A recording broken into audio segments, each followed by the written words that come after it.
that was certainly a thoroughly unwatchable international incident that took place up in Canada yesterday when the Cavs and Raptors slugged it out for 48 minutes that, from a home viewing perspective, felt less like entertainment and more like a frustrating chore.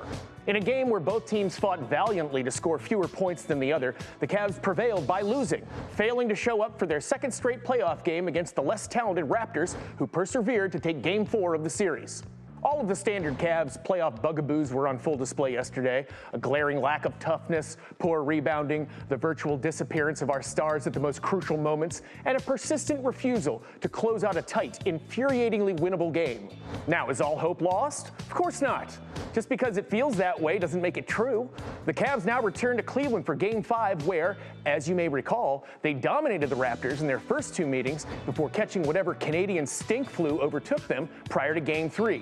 But now they've returned to the comfort of South North America. We have every reason to believe that they can and will take Game 5 because the Cavs are technically a better basketball team than they are. Does our opponent have more heart than we do? Yes, it would appear so. And based on the last two games in our recent postseason history, I see no indications of that changing anytime soon. But it's something that we're going to have to compensate for and overcome if we want to advance to the next round. Even if they can't match Toronto's passionate desire to win, the Cavs are really good at scoring. So we just need to score more than they can care to negate their heart factor. So that's my pep talk for the Cavs.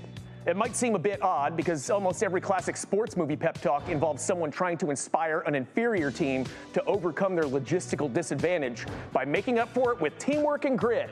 But in this case, we are not the underdog. We're the bully.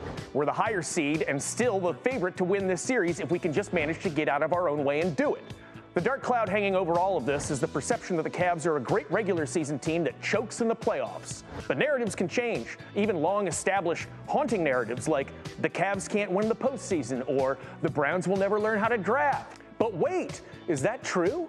Because according to pretty much every NFL analyst in the know, the Browns had a killer draft this weekend. That would be two good drafts in a row from the same team that had developed the well-earned reputation for being notoriously bad at selecting players for decades. And if even the Browns organization can find a way to change their narrative, surely the Cavs can do the same. That's right, folks. The Cavs fan vibes are so dim right now that I'm using the Browns to try and make people feel better. Weird times, but we're all in it together. Go Cavs.